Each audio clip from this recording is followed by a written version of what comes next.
What shock you are getting now? I get shocked every day. Every second. That's also true.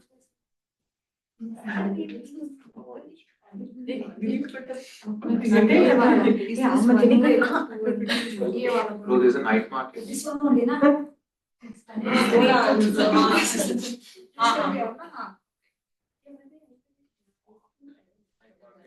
this is the lemon shooter. Mint market.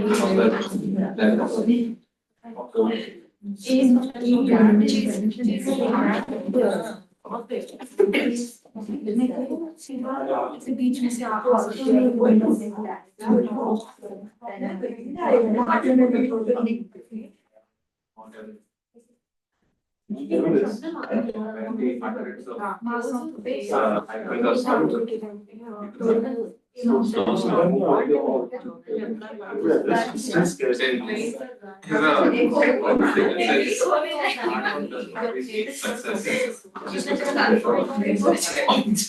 Wow, that's so dark.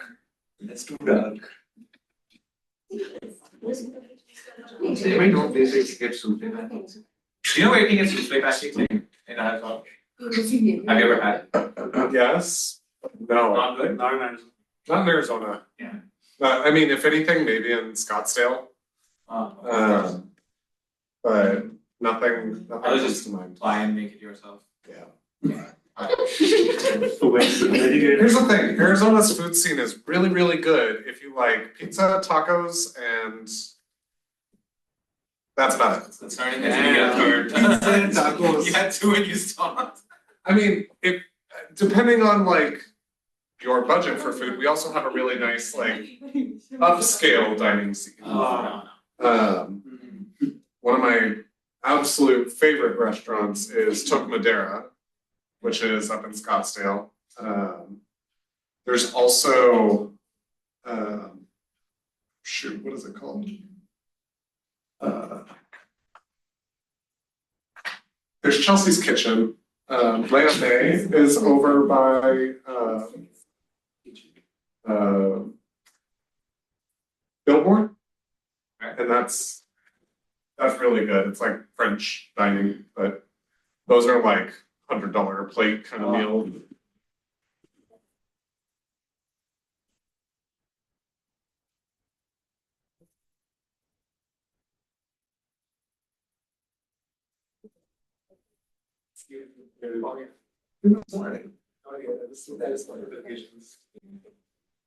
Just the air is getting colder. It's right. It's not the shift from outside to inside is quite.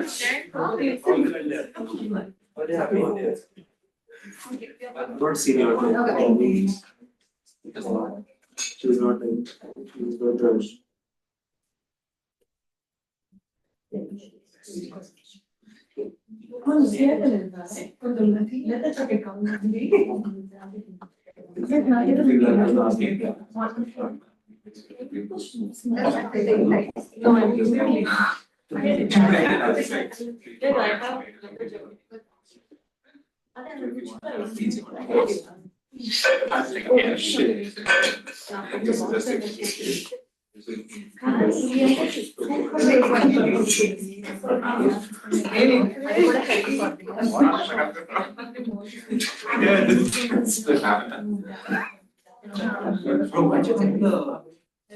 Christian, since you're the first online, can you hear me okay?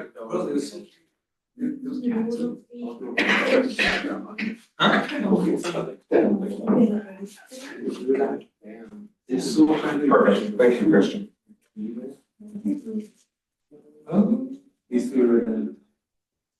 So funny.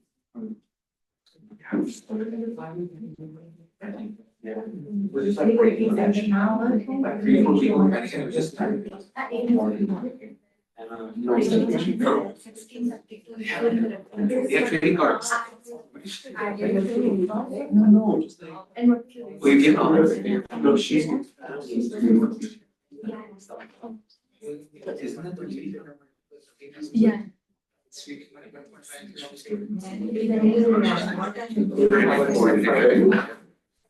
I didn't even like to hear what you got here. Yeah. I don't know. I don't know where.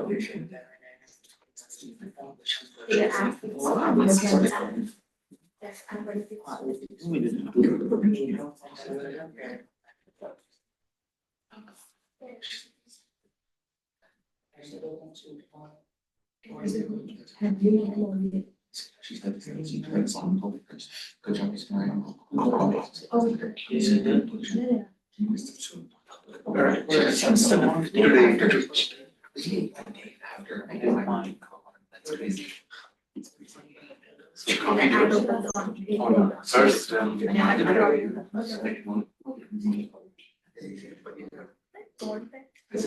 Turn it off and on again.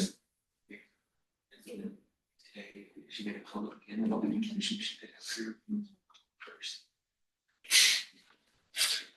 What the hell? Like what? Is it the big one? Yeah. Same thing happens. Yeah.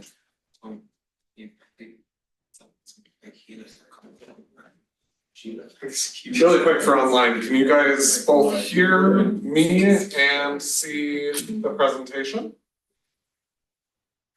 Yes? Okay, cool. Hello.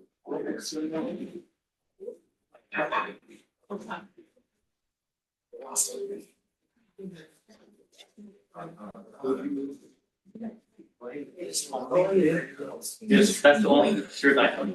It was so nice. They had like, yeah, like a card for $50. So cute. That was unbelievable. Yeah. Feel it. Yeah. It was sleepy. Lovely. 6 a.m. A couple gentlemen dressed very smart today, what's the occasion? That's the only shirt I have left. Okay, that's a good occasion. How about you, are you in the same boat? I got my eyeballs like. Yeah. It has a HR event. Oh, okay, Yeah. very I cool. spoke. I thought I was impressing upon you guys. All right, let's go ahead and get started for today. We'll do that. We've got a lot to cover. Anatomy of type is big, but we've sort of already established by this point that we can look at type as hierarchy if we're sort of looking at it from a design elements and principles perspective. Of course, there are more things there than just hierarchy, but that's really kind of the nice way to look at typography. So today we're gonna look at typography a little bit more in depth, but this is also a really great segue because typography and hierarchy go hand in hand. So similar to design principles, there are several extremely fastidious little pieces that make typography a bit more complex than it might seem. All of them have their own names and their own terminologies. I'm not even covering all of them here. I'm not even covering half of them here. Okay, but we're gonna talk about each of these. We're gonna break them down a little bit, and every single component here is something really that is quite important for you to understand and know these elements of typography. So typography is a surprisingly mathematical problem to solve. You probably can already tell that there's quite a bit of measurements happening there, right? Something important to note is that typefaces in and of themselves are designs, right? They require detailed attention to ensure legibility, accessibility, and overall to ensure that the design intent of whatever it is that you're creating in the design of the typography sort of meet harmoniously, right? So for example, you probably wouldn't want to, if you're writing a demand letter letting someone know that you're going to sue them, you probably wouldn't want to write that letter in Comic Sans, right? If you hate them. What was that? If you hate them, then you can't. You just gotta I say mean, it. they may not take you seriously. That's more than it. Well, then that's good though. Then they're gonna fail to show up to the court, and then you win. That's possible. That's possible. But maybe there's a new strategy there. But Comic Sans was sort of intentionally designed to be used in comic book strips, right? Like that was the design intent of Comic Sans. It has some other interesting things, like that it actually is a surprisingly good font for people who have dyslexia. Now, that doesn't mean go and make every single design that you ever create for children or for people who have dyslexia Comic Sans. It's just one odd benefit that it has against other fonts. But if you were to write that demand letter that you're notifying someone that you're suing them in Comic Sans, you're sort of abusing the purpose of that font. Better yet, you're abusing that purpose of the typeface. We'll get into the difference between font and typeface today. Similarly, I likely wouldn't design a logo for a lemonade stand in Times New Roman, right? Unless perhaps that lemonade stand were a 15th century lemonade stand based in Rome, perhaps that's a little bit too serious. Times New Roman is a very serious font, right? Times New Roman was designed to mimic the type that's found on Roman colosseums and statues and buildings like the Parthenon. So we want to be a little bit intentional when we use a font like that. Similarly, Trajan was actually designed to mimic very similar things, right? Trajan was designed in 1989 by Carol Twombly, and it was, again, just kind of based on the letter forms that were inscribed in a lot of, actually in the base of what is called Trajan's Column. We learned about Trajan's Complementary History of Design section back in Module 1.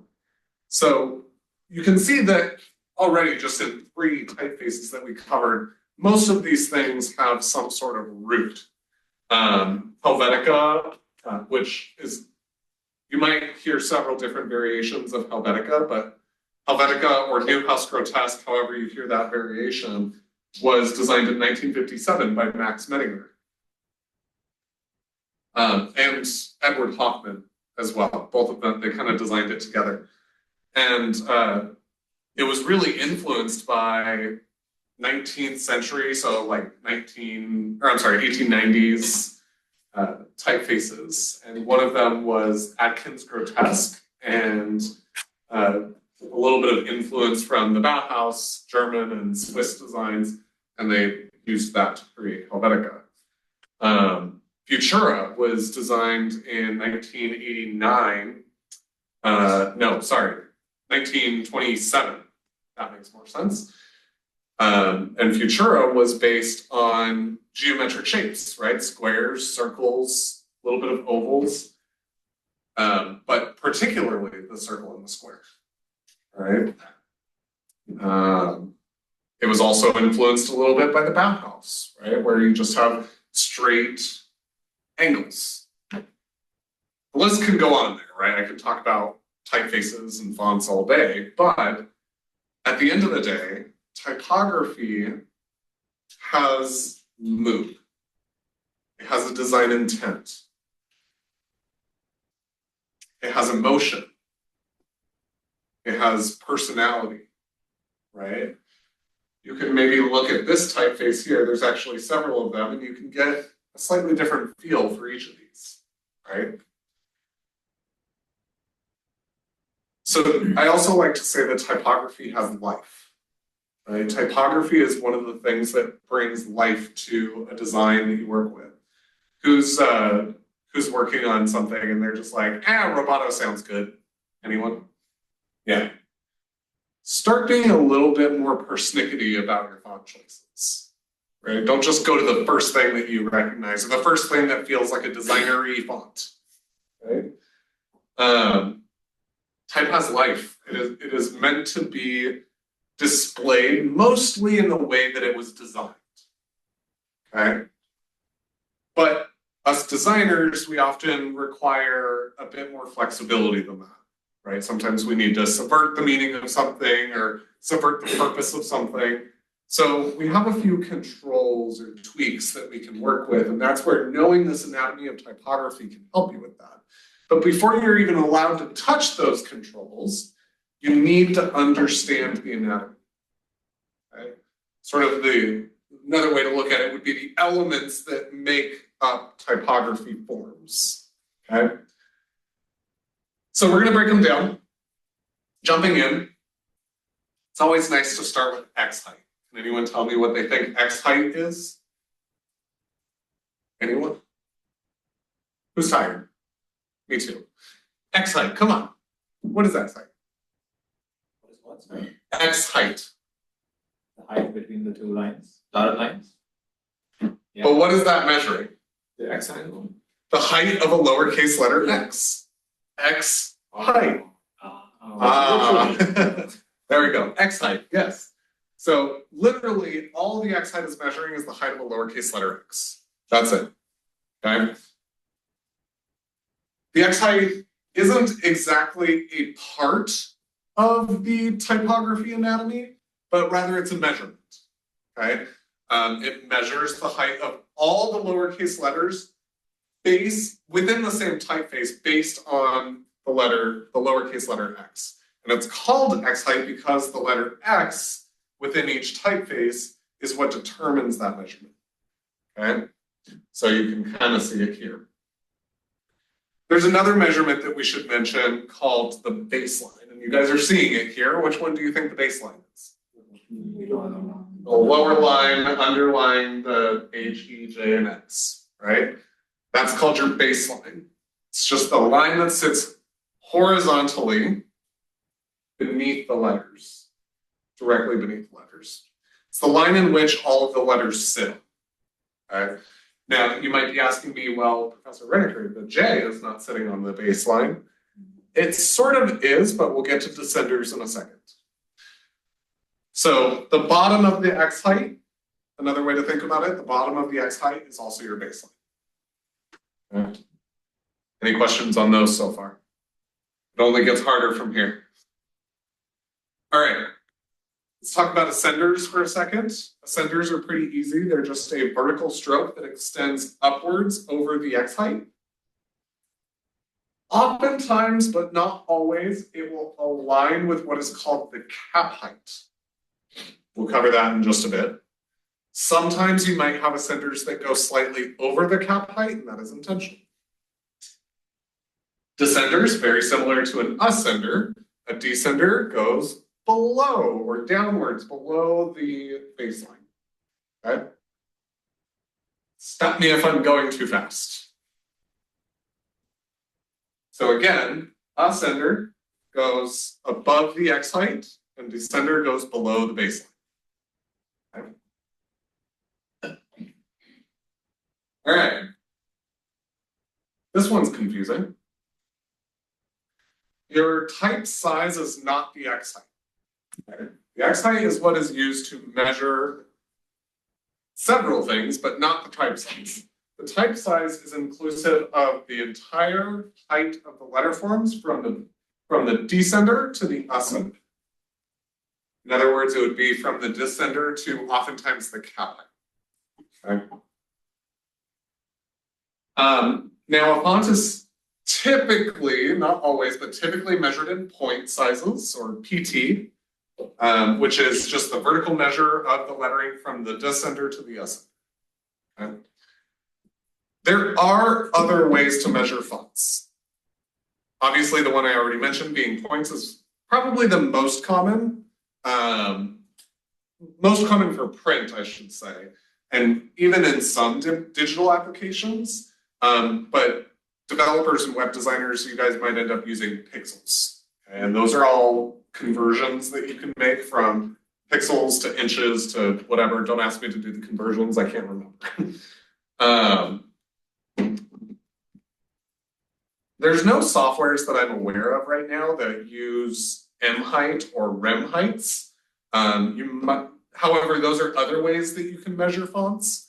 And M height, or I guess it's not even height, it's actually width. You're measuring width. It's a very odd measurement. But there are different types of dashes. There's a dash, which is just kind of the short one that we're all pretty familiar with. There's one that's slightly longer that you get if you hold Option and then dash. And then if you hold Option Shift and then dash, you get a slightly longer one. The shortest one is just called the dash. This one here in the middle, sort of the less long one, slightly longer than a dash, slightly less long than a longer dash. This is called an N dash, E-N, N dash. The longer one is called an M dash, E-M. Any guesses as to what those translate to? The actual width of letter N and N. Correct. Yeah. So an N dash is the width of the letter N, and an M dash is the width of the letter M. It's a little bit adjacent to the topic we're talking about right now, but they are somewhat important because if you go to measure M's or REMs when you go into web development or anything like that, that's what it's measuring. So just a little bit of a side topic there. But even those are also still just units of measurement used in typography and web design just to indicate the size of text. Right? So as you can see, we're already getting a lot more complex. There's a lot of different ways to do the same thing. So for example, if a font is 16 pixels, one M is also 16 pixels. Okay, so it gets a little crazy when you start talking about M's. I'm gonna leave that where it's at. If you guys have more questions, it's a nice little Google journey. All right, shoulder. This one should be pretty easy. The shoulder of any given letter form is the stroke that curves both either upwards or downwards, often to the right of lowercase letters, although this one's somewhat symmetrical. If you think about an R is going to go to the right for the most part. So you might see it both ways. This one here is somewhat symmetrical. But you'll also see this in letters like an H or an M or an N or an E. For the most part, they're going to go to the right. Okay. There are other examples, but those are the ones that come to mind. And notice how the curved bits of these letters, what are they doing? Going over them like line. They're going over and slightly under the X height and the baseline, right? Is that a mistake? It's not. This is what creates proportional typography. Okay? It's funny. I'll find this video that I was watching earlier. There's like a whole analysis about how the HBO logo is off. Like it has the H and then the B is slightly below the H and nothing lines up. And it's funny because the guy who made the video got like all kinds of people unloading on him in like the tiki-taki.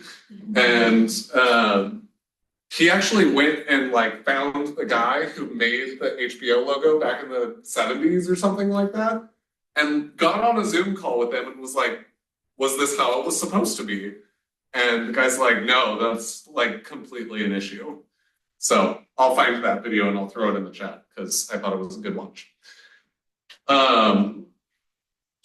So for the record, this doesn't make those elements ascenders or descenders. That's just part of the anatomy of slightly rounded letter forms, okay? The name shoulder comes from the fact that it sort of resembles a human shoulder, right? You get this kind of rounded element. I'm sort of stretching the definition here, but I didn't come up with them. These are centuries old. Yeah. wanna call it the J. Uh, So that's the ascender. we'll get to dots in a minute. That's got a whole different definition. Technically, that is called a tittle, but we'll get there. The under part of the shoulder is called a lobe. So if there's a round bit that goes underneath the baseline, it's no longer a shoulder, it is a lobe, just like your earlobe, right? Your earlobe goes under your ear. So shoulder if it's on top, lobe if it's under. Okay? Crossbar. Crossbar is a pretty easy one. It is defined as a couple different ways actually, but to keep it simple, it can generally just be defined as a straight horizontal line. Usually those lines will be connected by two stems. Here you don't exactly have stems, you have a bowl, but if you were to do a capital H, that piece that connects those two stems in the capital H, that is still a crossbar. Okay. Any other letters you can think of that might have a crossbar? A. A, yep. So a capital A has a crossbar. Anything else? Z. What was it? Z. Z? Only in like because you're thinking of a Z like this. Yeah. Yeah. If you're not many pieces of typography are going to have that cross within the Z, but from a handwriting perspective, you might have a crossbar within a Z. I actually write my Z's like that too, so I understood what you were saying. There's not many, but what was it? E. Lowercase e. Even in uppercase e, this is one of those situations where a crossbar may not actually connect to two stems, but that middle piece would be called a crossbar, but the two upper pieces would not. T. T does not have a crossbar. I does not have a crossbar. I, if you capitalize, has to. So if it's on the baseline or the cap height, it's not a crossbar anymore. That's why T didn't work. Yep, correct. So you get a little bit of deviation there. Although I don't know what it's called when they are on the top or the bottom, so I'll have to look that one up. Counters, these are important.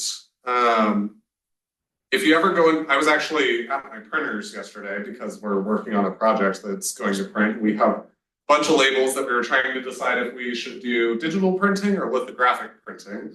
Lithographic, you have to order much larger quantities, but you get a much more precise print job. Versus digital, you kind of have to make in a couple of factors. And one of the things that we were concerned about is that on very, very, very small type, when you're working with packaging on a digital press, is your counters, which are these spaces that are sort of closed spaces, but have negative space in between them.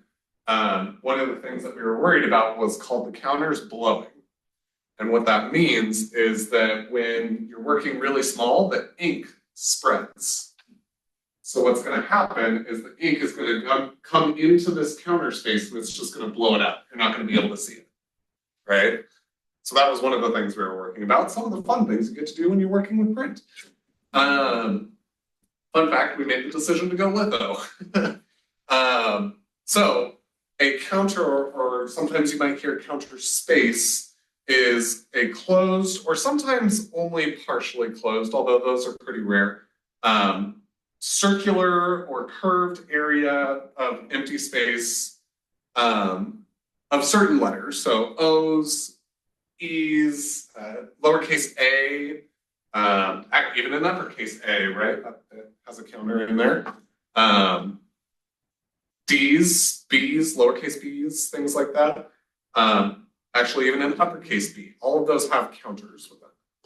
So here, the E is a really good example of a non-circular counter. Okay, even a lowercase a that kind of has a. We'll talk about humanist styles in another lecture, but an A like that, this is technically still a circular counter. Okay. Any questions so far? All right, what is this called? Anyone? I do. It's an accent. You said accent. Does everyone agree with that? In French, they call it accent, so I'm just taking it from French, so. That is a very Americanized thing to say, accent. This is actually called a diacritic. Okay. Now, Can you say it again? diacritic. Yep. However, from a typographic point of view, you can call anything like this a tittle. Okay, T-I-T-T-L-E. Say it slowly. You can say it wrong. Yeah, I've heard several things the wrong way. So tittle, sometimes you might even hear it called a superscript dot. That's a horrible name for it, just call it a tittle. It's the dot that you would see on top of a lowercase I or a lowercase j, something like that. You'll see a couple of different variations for it. In the Western world, we often call them accent marks. Well, yeah, most Western countries would call this an accent mark. However, it is actually called a diacritic. Okay? Now, you should already be aware of this, but there are different types of fonts, right? Better yet, there are different types of typefaces. Today, sans serifs are probably the most common. Okay? Outside of literature, and even some literature is still kind of transitioning over to sans serif. Although on the printed page, serifs are actually helpful. Why are serifs helpful? To emphasize, or like no. Easier to print? No. They're actually harder to print. Serif typography. Serif. They probably demarcate the lines because of they have the lines below in sans serif, so they have proper demarcation between white space and the letters. So. You're getting somewhere, but not quite.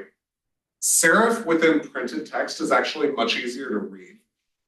And the reason for that is on serif typography, who's familiar with calligraphy? A couple people. So calligraphy, you kind of, right? It all flows. The same thing sort of happens when you're working with serif typography, but it's easier to read, where one letter at the bottom and top kind of flows into the next. So those serifs connect the typography in a way that makes it easier to flow through a lot of text really easily. This doesn't work as well on digital, although it's getting better with higher resolution screens. So I would imagine that probably within the next 5 to 10 years, we're going to actually see a resurgence back to serif typography. I'm wagering here, but you can take that to the bank. So sans serif typography, as of right now, is more common. Why do you think that might be? Is this more simple? More simple?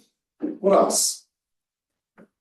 Looks less old, I guess, in a way. Less old? Okay, maybe a little bit more modern, right? Yeah, all of those are good assessments. And that's kind of getting you guys to look at typography as having a mood, right? I think we could say this looks a little bit more modern than this, right?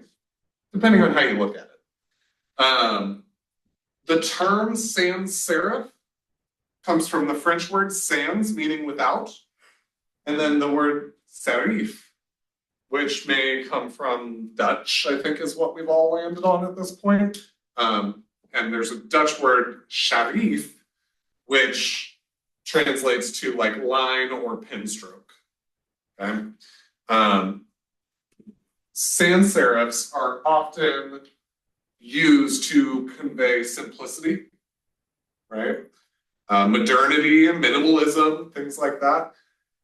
For the purposes of type classification, though, sans serif designs are usually divided into a couple of major groups.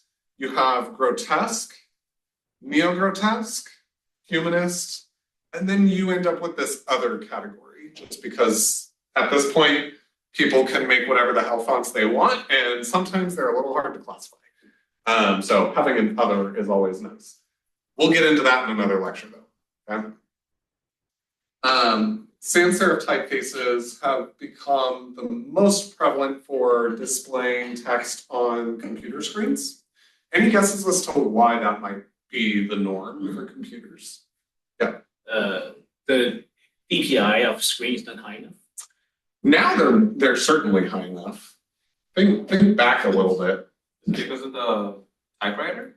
No, typewriter was mostly serif Oh. typography. Because like the older screen are literally just the like an old digital watch. Like it just like it's all like I don't know what the screen called non-backlit.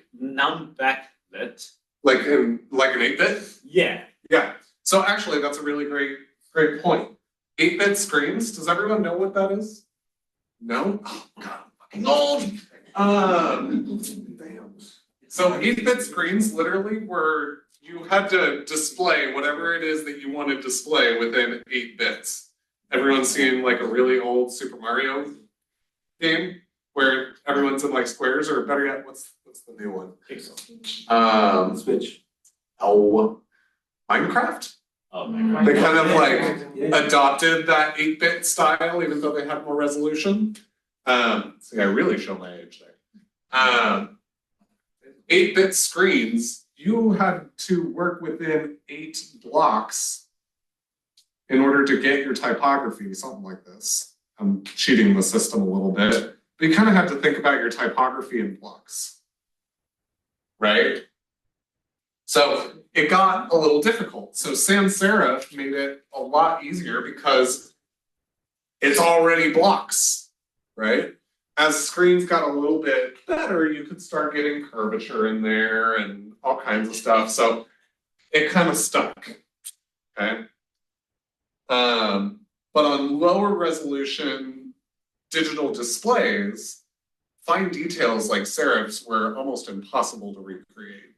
They might disappear entirely, or they might appear too large, right? So it would throw off some of the mathematical proportions of the typography. On the contrast, serifs are quite a bit more ornate, right? They have a lot more detail. A serif is just that little tiny small line at the bottom of a stroke. And it's usually it is a fine line or stroke that is regularly attached to the bottom of a stem, or sometimes it's also at the top. You can find serifs both at the bottom and the top. A typeface, or better yet, a font family, making use of serifs is called a serif typeface, or sometimes you might even hear the term serifed typeface. Okay, so either serif typeface or serifed typeface. And a typeface that does not include these serifs here, that would be a sans serif typeface. Serif typefaces can be pretty broadly classified into 4 subgroups, and these subgroups are pretty strict. You have old style, which would be kind of like the old Gothic style, right? You guys might be familiar with Gothic.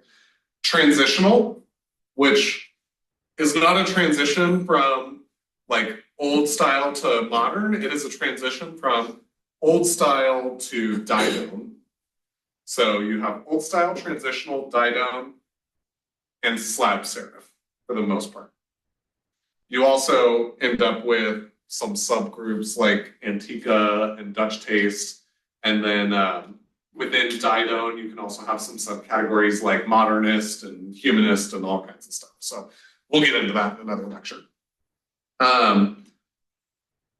Serifs really originated from the first original Greek writings on stone that then got moved into the Romans, and then ultimately became the Latin alphabet, with inscriptional lettering where words were again carved into like Roman architecture and things like that. So the serifs are actually a remnants of chisels. So you can kind of think about it structurally like that. Now, serif typography has, being that it is a little bit more detailed, get a few unique terms that are not applicable to sans serif typefaces. So,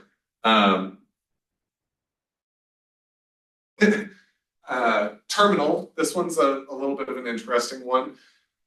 This is just the end of any stroke that has this kind of bulbing end to it. I don't know that I've seen this on anything other than an F, maybe a T. G is totally different. That's called an ear, friend. We'll get there. So this is just that any stroke or letter that I don't want to say that doesn't end in a serif, because that's not quite right, but I think you guys get it. You can see this little bulb at the end of the F, the top of the F there. That's called a terminal. Again, most common in lowercase f's and t's, although the t's are rare. Stem, we've talked about this a little bit. This is actually somewhat applicable to both serif and sans serif typography, but I just haven't shown you an example of it yet.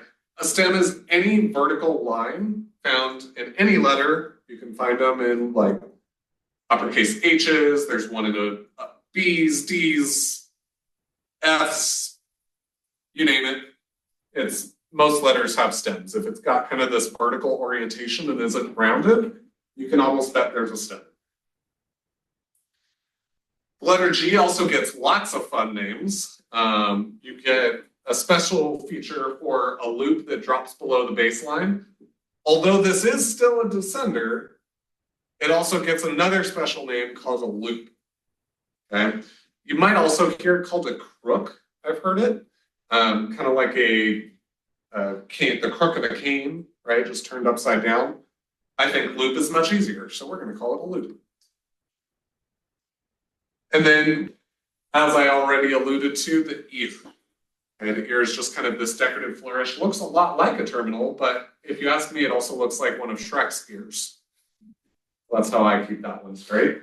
It's just the usually found on the upper right-hand side, although they can move to the left occasionally, of a lowercase g. Okay, just on the outside of the bowl, usually, which is this sort of smaller rounded shape. And then, like I said, the G gets a lot of special names. You also get a neck. Okay, so different from shoulders, because the neck is a thin line that connects the upper and lower bowls of the G, the lowercase g. So you can kind of think about that as how your neck connects your head to your body. It's kind of what it's doing here. Okay. I've also heard people refer to this as a link. I think that's acceptable too. Cool. Any questions so far? It only gets harder from here. All right. There is another, this isn't quite a measurement, but it can be a measurement. You have an axis, and this is the line that sort of divides usually circular shapes or semicircular shapes down the middle. That's referred to as the axis. And that axis, here it doesn't make a whole lot of sense because the axis is vertical, but how about now? Right? So really it has to do with the stress of the letters. Sometimes an axis can be slanted or sloped like this. I've seen that both ways, although the axis tends to lean towards the left unless you're working with an italic font. And this can happen both in serifs and sans serifs, although I will say it is more common for serifs. Okay. With some letters, they can be stacked, or a term that I actually prefer is called storied. They're storied letters, level, they're tiered, right? You can think of them that way. This here is an example of a stacked serif typeface, okay? And then consequently, you can also have a storied sans serif typeface, although it's very, very rare. You can also have a single story typeface. And it's pretty rare to come by a single story serif typeface. There are some out there, but it's so rare that I, like, without paying several $1,000s to acquire a typeface, I wasn't able to do it. So, yeah. So you wouldn't be able to find them in like Adobe fonts and stuff like that. Not that I was able to find, and I spent several tens of minutes looking. So a single story serif typeface is a very rare thing to come by. If you can find one, let me know. So good luck. Yeah. Second question: is it an A? Yeah, that's an A. Yeah, so you have a G and an A. Lacking any of those indicators. What is? So this is sans serif, and because I couldn't find any single story serif typefaces, I just left this one there. But when it's in context, because you have to remember, you're never really reading letters all by themselves. You're often reading them in concert with all the other letters in a sentence or in a headline or in a paragraph. So you don't really have to, I mean, for us as designers, we start looking at the shapes, and since I know what typeface this is and how idiosyncratic it is, I start looking at things like the, oddly enough, another name for the connection here is called a terminal. But I start looking at these terminals, and what do you notice? It's really, really tight. This is a causal element of Newhouse Grotesque or Helvetica that just drives me freaking nuts. Is how these terminals right here, where the stem and the bowl connect, get so what we would call idiosyncratic, where it's no longer consistent with the rest of the typeface. And this is correct for a humanist typeface. This is how it was meant to be. It's meant to mimic a pen stroke, because as you're sort of transitioning out of calligraphy and into typography, you still retain some of that like angular momentum of what a calligraphy pen would give you. So that's what these terminals are trying to represent here. And for me, it drives me. Like, either be modern or be old, don't be somewhere in the middle, right? That's a personal style of mine. I don't expect you guys to adopt it. The same is happening in G as well. Yeah, it's happening in the G. It happens in a lot of letters. And frankly, despite the fact that I'm using it in a project currently, Roboto has so much of this crap, it drives me nuts. But that's me. And you know what? Roboto's a great font. It was designed for amazing things, but it's also like the default font now for, I'm a design student and I can't afford to buy a font, so I'm just gonna pick this one. Right? Guys, there are better options. Okay, let's talk about spacing a little bit. I've alluded to this in our previous lab. The spacing between each individual letter is called kerning. Why is that here? I don't know, because, why did I write tracking on the slide? That should say kerning, I apologize. So notice here how the spacing between the letters, the individual letters, is getting wider and wider and wider. I know why I put tracking here. Never mind, I was reading too slow. That's the problem. The individual letter spacing between like the R and the A here, that is your kerning, versus your tracking is the spacing applied to an entire word, or an entire paragraph, or an entire line. Okay? You can control that. Why might you want to control that? Paper seem bigger. What was it? Make it paper seem bigger. To make the paper seem bigger? Like the length of your. Sure, so that you can hit your paper count. Got it. That's why we use words now. Or you can actually like fill like a specific gap in a bigger picture composition. I guess it's for composition. Sure. Yeah, I mean, composition aside, what psychological effect does this have on my user? Slows down how you read it. Slows down how you read it, or it speeds it up. If it's slow. Reading from the bottom to the top here, tracking. Yeah. Tracking. Right? Like, you're reading it faster and faster and faster.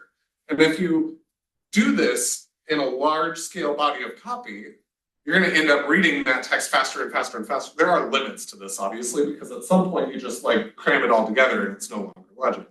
Same thing if you space it out super wide. Yeah. Would that also be used to emphasize something? You can, and you'll see movies do this a lot, where it's like something really impactful happens, so they'll just spread the typeface across the entire screen, right? Does anyone in here drive a Honda? No?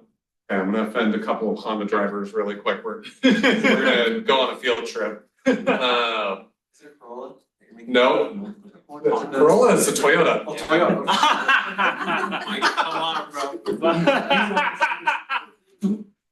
Sit. I don't drive. Sit. Sit down. We just sit, bro. That's a season. What is it? Okay. I don't know if you guys can see this very. Oh, hang on. Let me. So here we sit. I'm gonna share this screen for a second.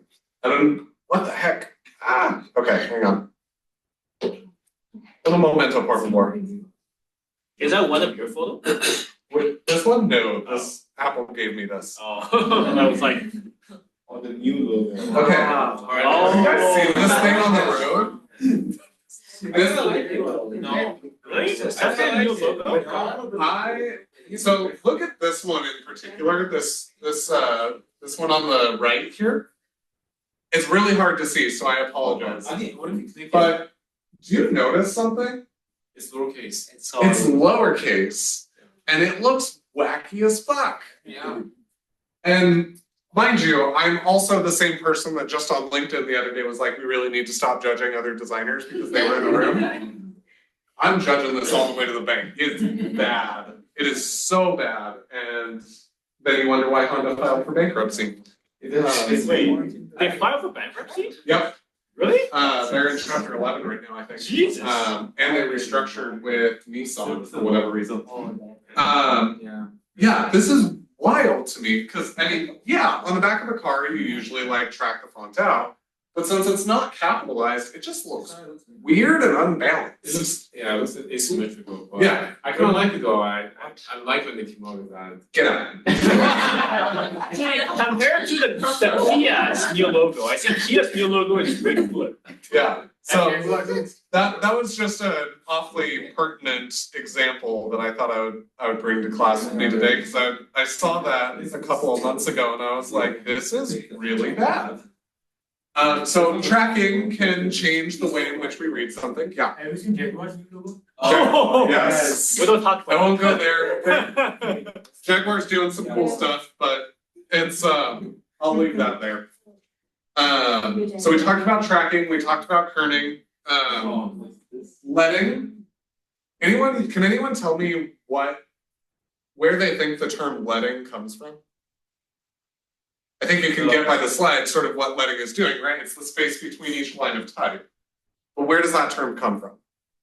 People used to write with lead pencils. They spread it out so that they don't smudge. Nope. So shot in the dark, but It was a good shot. So on printing presses, you have these big racks. And when you were making a newspaper, let's say, someone literally had to go to a case of whatever typeface it was that you were using. And there were two different cases. Can anyone guess what those cases were? serif and sans serif. No, it's one typeface. Oh. Whole case for one typeface. You had an uppercase and a lowercase. Any guesses what would be stored in the uppercase? Your uppercase letters. Any guess what would be in the lowercase? Your lowercase letters. So they would grab out those letters and they would build out your rack, basically. And they would basically copy your design into the rack, letter by letter, one letter at a time. And then once you got to the end of a line of type, they then went to another case that had all of their like supplies. And they grabbed out a big chunk of lead. And they used that and they pushed it up against the line of type. And they had various spaces. And that leading, that piece of lead at the bottom of the type, gave them their spacing. Right? So that's how you get the term leading. Space between each line of type is called leading. Then you have font weights, okay? There are a number of different various weights. You all probably are getting familiar with them slowly. The common ones are typically bold, regular, and italic. Ah, yes, italic is actually technically it's a font. So we'll get to typeface and font in a second, but you might also have a couple of other variations like black, medium, heavy, thin, light, extra light, all kinds of stuff. Okay. Any questions on all the anatomy before we move on? Good? This Yes. is more of a general question for like italics. Is there anything in specific you try to use that type of font for? So italics are often used for, I mean, you can use it for several different things. From an academic perspective, you're often going to use italics to denote maybe quotations or citations, things like that. Maybe figures, tables, things like that. But in a design perspective, I mean, the gloves are off. One of the things that I think every design school at some point will use this cliche, and it is cliche at this point, but like italics convey speed, right? I mean, I had to do this a lot when I was at Yamaha because we did a lot of racing. And so I don't think I ever unitalicized something while I was at Yamaha. Like every design had something with italics in it. But that was an aesthetic choice, not a functional choice, right? We chose italics because it's leaning forward. And that forward momentum kind of conveys that speed that you want with something that's moving fast. But it doesn't work on its own. You can't just write fast in italics and expect people to be like, okay, what do you mean? You often have to pair it with imagery that also conveys that speed. So there's all kinds of stuff that you can use italics for. Go get it wrong a couple of times. All right, so I've been alluding to this for a couple weeks now. What is the difference between a typeface and a font? Genuine question, someone answer me.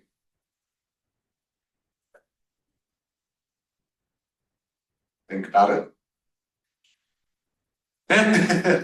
Heard that. What is the difference between a typeface and a font? Go ahead, get it wrong. Typeface is what you see, and font is just a name for it. Nope. Typeface is the style, vibe, design of the font. Okay. The font is the I'm sorry, it's the other way. Okay. The font is the bigger name, Okay. family. Not quite. You're close, but not quite. So, I'm curious, what did ChatGPT say? I'm checking that now. Okay. Is typeface a detail of So type- a font, and then font is just a name? You're backwards. Typeface is the design, font is the specific implementation, is what ChatGPT said. That's pretty close, but not quite. Okay. So, a typeface would be the thing that you select from the dropdown. So really the name or the overall style of the typeface is the typeface. Think Helvetica, Futura, Bodoni, Papyrus, Comic Sans, that is a typeface. Okay? Someone say a typeface they know of. Roboto. Arial, Garamond. Helvetica. This side's really. What was it? Montserrat? Gil Sans. That's another one of my icky fonts. Sorry. Gil Sans. Gil Sans. Futura. Yep. So all of those are typefaces. Okay. Now fonts, on the other hand, are the variations of that one typeface. Okay. So just like you can have different weights, those are actually your fonts. Okay, so when you go and choose bold or regular or light or italic, those are fonts, versus when you're selecting the name, that is actually the typeface. Okay, so think thin, regular, bold, italic, you get the picture. In an ideal world, software, including Adobe, would separate the typeface selector from font manipulations. This is what I would hope for. This is not what it currently looks like. Okay, so someone in this room who eventually goes to work at Apple or Adobe or something like this, take this with you. My free gift to you. Okay? Make waves. But the world is a little bit of an imperfect place, unfortunately. So they're just they tend to lump everything together. And oftentimes they choose the default word of font, which is actually wrong. Sometimes they might use the word character. That's even more confusing. This is why a lot of people sort of classify typeface as font. But we're all educated here, right? We're all here. We all have masters in this room or are working towards it. I often misspeak it, mostly because I have to keep people up to date and sometimes you got to use their language, but try to appropriately communicate the difference between a typeface and a font as much as you possibly can, okay? You will be smarter for it. Let's see, how am I doing on time? 20 minutes. Okay, we're good. So normally I break this lecture into two parts. I'm just going to keep going here. I've alluded to this a little bit, that there are different classifications for different types of typography. So we're going to go into that if my button will work. The first four, old style, transitional, modern, or didone, you might hear it both ways, and then slab serif, those first four are all classifications for which type category? Anyone? Sans. No, opposite. Serif typography. So old style, transitional, modern, or didone, and slab serif are all classifications for serif typography. Yeah. Sorry, you said something earlier about like a slab serif. What is? Good question. So a slab serif is one that, think standard collegiate anything. You just have like a giant slab on top of something. So it's Times New Roman a slab. Serif? No. Let me show you. Over here. It's a good question. That's a horrible example. That one's pretty good. That's a slab serif. It's actually even not all that great. Here's a really good example. So see how the serifs on that, even though they're not pointy, they're kind of like a brick just sitting on top of a letter. That's a slab serif. It looks like there's a literal slab. What might you use a typeface like this for? Think about the mood. Think about the style.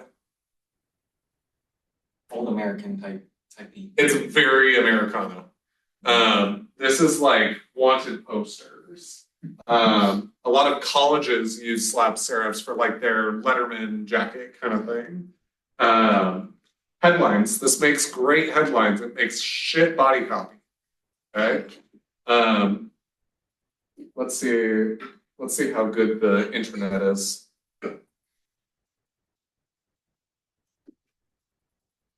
When I was working on Arcadia Trail,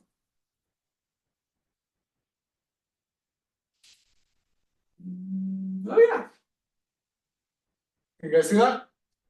That is a slab serif piece of typography. And notice that we're using slab serif for the headline and sort of a little bit of the sub-headline.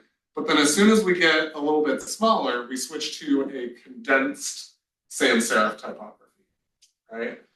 This gets into font pairings. And I swear to God, if I ever see any of you use more than 3 fonts, really more than 2 fonts in one design, I'm gonna kick a puppy. So save a puppy and don't use any more than 2 fonts, 3 at the most. Guys, get in the habit of starting to think about your work as not how much can I add, but instead how much can I remove? How much can I take away? Any former architects in the room? One? Is that it? Okay. So in architecture, you're going to have a civil engineer come in and they're going to say, you need to put a, let me stop sharing my screen. You're going to have a civil engineer come in. Why is my screen still sharing? Oh, I see. Sorry. Watch your eyeballs. There we go. in architecture, you'll have a civil engineer come in and you're gonna present them with the most beautiful design you've ever made, and they're gonna say, great, you need a pillar here, and a pillar here, and a pillar here, and a pillar here, and some supports here, and there, just so the building can stand, right? That's what a civil engineer, really a structural engineer's job is, right? And then your job as the architect is to say, great, well, what if we just do that? Does the building still stand? What if we do that? Can the building still stand? In design, if the building still stands, you're good. So yeah, start with the process of trying to figure out how much can I add? How much do I need in order for this thing to stand up? And then go back through it and say, great, can I kick out this pillar? Can I get rid of this thing? And if it still stands and it still works, the perfect designs often rest on this place where you look at it and you're like, that shit's gonna fall over. That's what creates an interesting design. Because you're able to look at it for a little bit longer and wonder, how did they do that? Right? I also like to say that good designs, if you do your job right as the designer, no one should even know you were there. It's a little bit of a defeating job purpose, but if you do your job well, no one's ever going to know you're there. So take that with you. All right, so we started talking about type classifications a little bit. Let me share my screen again. There we go. So right now we're only going to look at two type classifications. We're going to look at serif and sans serif, but I'm going to break these out a little bit different. So old style typefaces, these were developed from writing during the Renaissance period. Okay, particularly those in like Florence, Italy, Venice, those sort of calligraphic styles were meant to mimic pen created letter forms. Okay. Now, mind you, these people aren't moving very quick with their pens. They're still being very meticulous. So although it's based on a degree of handwriting, there is still a lot of intricacy at play here.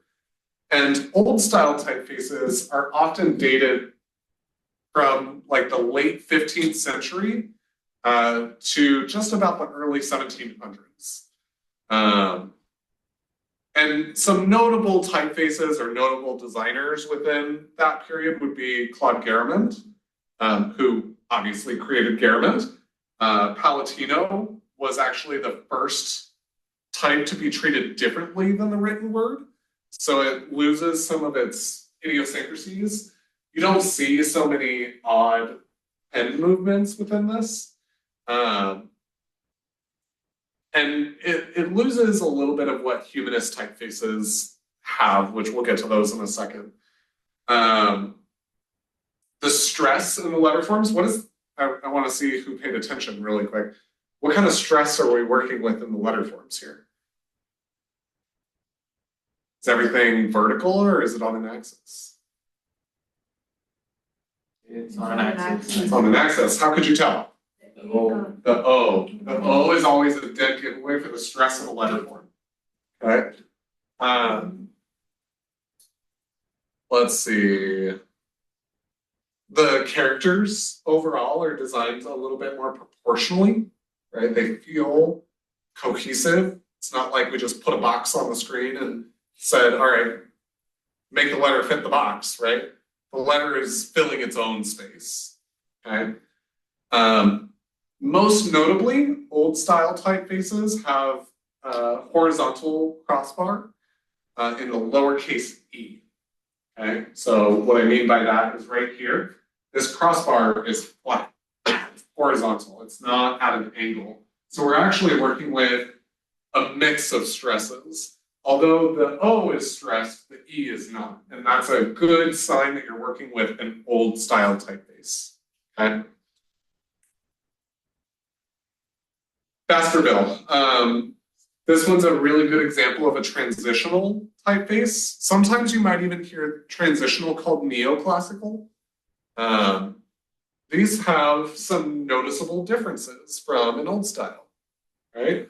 What do you notice immediately? Anyone? The widths of the letters aren't equal. The widths of the letter aren't equal, yeah? Serifs, yeah, the serifs look a little different, huh? It's not equally balanced, I'm guessing. Not equally balanced? Maybe a little And bit. then some of them connect. Some of them are connected or ligature, like this I-L-L-L. Ligatures are where letters are connected. In my mind, one of the most obvious examples is the difference between the thick and the thins, right?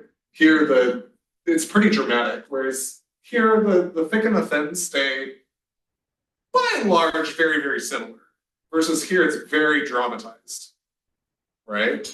You get really, really thin at this crossbar of the B, but the stroke on the B is real thick, right? So really strong differences between the thicks and the thins. And the work on some of the first transitional typefaces started in 1692. King Louis XIV of France commissioned the French Academy of Sciences to create a new typefaces for his monarchy. And the result was a typeface called the King's Roman, which was designed on a very, very, very strict grid. And its development was so arduous that the entire family of 86 different fonts wasn't completed until 1745. So that's, someone do the math, 1692 to 1745, over 100 years. No, not quite 100 years. 50 something years? Yeah. It was pretty painful. Some of the most notable transitional designers were obviously John Baskerville. This one, open any textbook, almost guaranteed Baskerville is in there, right? Even a lot of like paperbacks, you'll see Baskerville in there. Pierre Simon Fournier was another really great designer from that period. And Baskerville, who created, go figure, Baskerville the typeface, set out to update another designer's work, which was Caslon. Caslon's another typeface out there. Caslon had a lot of issues for people in the printing industry, particularly at that time. But after the creation of Baskerville, Fournier was one of the printers who really praised Baskerville for solving a lot of the problems that Caslon had sort of created. So Baskerville is kind of the underdog that shot up. It's kind of cool. Fournier is someone who is known as the person who introduced point sizes to the printing system, or as a standard of measurement for typefaces. So every time you go and change the size of a typography, you can thank Fournier. Dido, we're switching over to modern fonts now. Notice something, modern does not equal sans serif, right? We are talking modern in the historical sense of modern, okay? Modern typefaces are characterized by these hairline thin, very straight serifs. Notice the difference between this one, where the serifs are curved, to this one. You can kind of see how we're getting to the more modern aesthetic, right? Now, by modern, what we mean is like 1700s, okay? So you have even greater variation between the thicks and the thins now. Typically, because of that contrast, modernist fonts are often limited to use in headlines only, okay? And since these typefaces first appeared in the first half of the 1700s, they carry another name, which is called Dido. This is not to be confused with Dido. Dido is a font, Didone is a period. Dido is the font that you're looking at, okay? but it is called the Didone period because Furman Dido really revolutionized modernist fonts. Throughout the 18th and 19th centuries, France experienced a little bit of a printing dynasty, and the Dido family, which kind of like ruled typography within France, and over many generations, they made major contributions to printing. The most notable celebration to those collaborations would be Furman Dido and Glambastia Bendoni. Everyone's heard of Bendoni, right? They actually worked together to create Dido, largely inspired by Baskerville, actually. And their sole goal was to push the limits of typography. Create the absolute smallest serifs, the absolute boldest thicks, right? And they were trying to push and see what they could still get to work on print. And they explored a similar style and were both very, very, very meticulous craftsmen. But then they ultimately ended up in a really fierce rivalry. And if you can look at Baskerville's thicks and thins, Dido blows it out of the water. Bendoni and Dido both blow it up, right? They pushed the limits of typography. The stress on this is completely vertical, right? There is no angular anything within Dido or Bendoni. Bendoni might have a little bit of a stress, but that rivalry created two of our most common modernist fonts that we still use today. And because of this, modernist fonts tend to lean a little bit awkwardly within the visual rhythm, mostly because of those really contrasting thicks and thins, right? It gets a little awkward to look at this for too long, right? It's meant to be read quickly. Typically best suited for larger sizes, headlines, display type, things like that. Like a billboard. What was that? Like a billboard?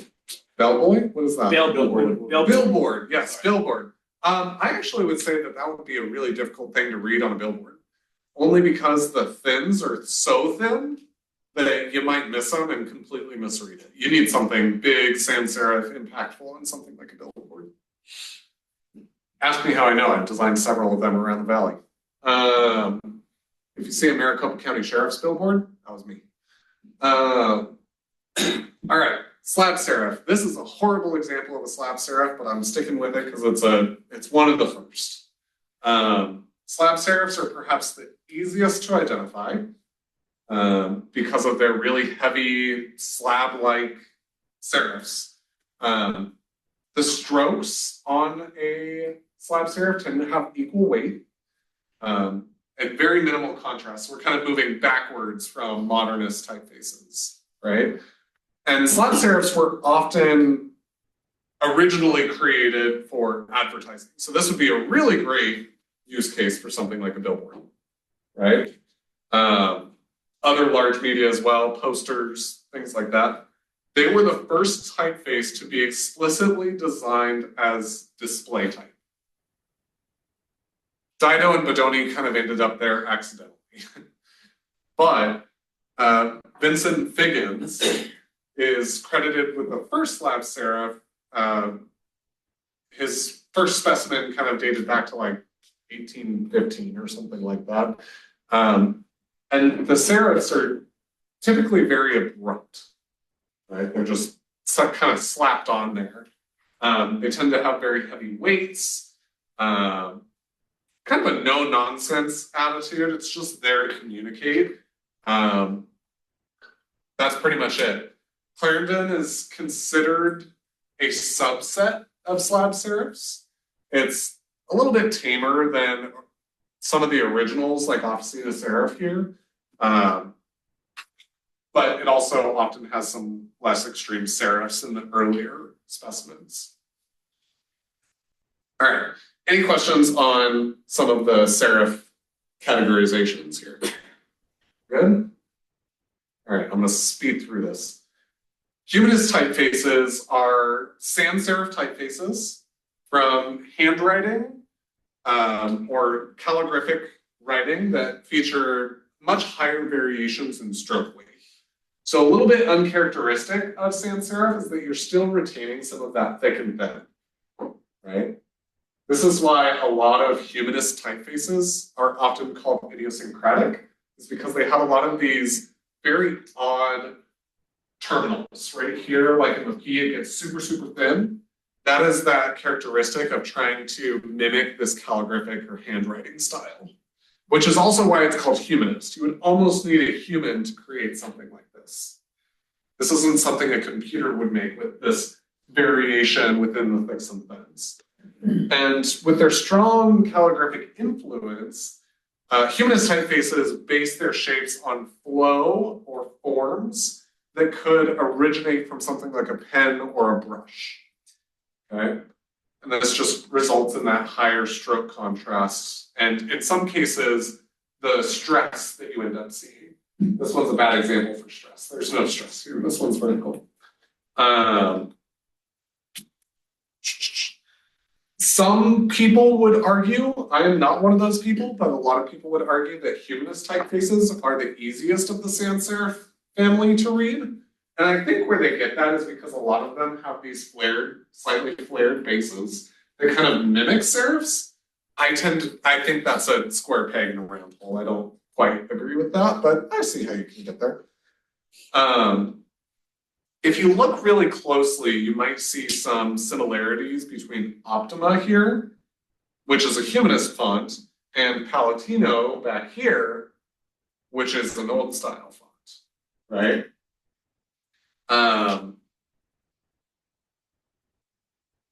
Almost as if you took Palatino and just kind of cut off the serifs. And really that is what sans serif means. Without serifs, you're literally cutting off the serifs, right? Grotesque fonts tend to be very idiosyncratic. I like grotesque fonts for the most part, personally, particularly when they're condensed. That's just me. They tend to have a little bit of uneven weight distribution in the strokes. Take a look at the capital G also. This is an example of what would be called a spurred G. So very much like a Western cowboy wears spurs on their boots. You have a spur on the G. Okay. And I'm going a little fast here, so I apologize. I've used this word a couple of times. They tend to be very idiosyncratic, meaning odd or somewhat unique, right? That's a little bit of what I look for, is some of that uniqueness within a typeface when I'm going to use it. This one just tends to have a little bit of an awkward weight distribution. Look at that R, it looks like it got smushed, right? But it's not. That's actually the style of the typeface. And this is, in my mind, what creates a more interesting read if I'm designing something for display, right? Something that's advertising or things like that. Some of the bowls in these characters also are a little squished. Those are things I like. In many grotesque fonts, capital G's are spurred. We talked about that a little bit. Capital R's also tend to have what is called a curled leg. I don't see any capital R's in here. I'll have to find an example of a curled R, but basically the R just goes like that, typically. The style became a little bit more sophisticated over the course of the 19th century, but a really great example is Adkins Grotesque. That's actually the font that ASU uses for all of their stuff. So if you look at it, now you're going to start to see some of the weirdness within it. It's quite interesting if you stare at it for too long. All right, moving on. Neo-grotesque. This is basically grotesque fonts, just newer. Neo-grotesque sort of where the crown is the most commonly used sans serif. Helvetica is a particular offender of that. I think it's kind of the first default font that most designers go to. they're based on the earlier grotesque fonts and take aesthetics and very careful construction into consideration, but they kind of take it to a whole new level. It's just all very, very meticulous. They're more refined than grotesque fonts typically, so they lose some of those awkward curves and idiosyncrasies that you saw within the grotesque family. And they also typically have less variation in stroke weight.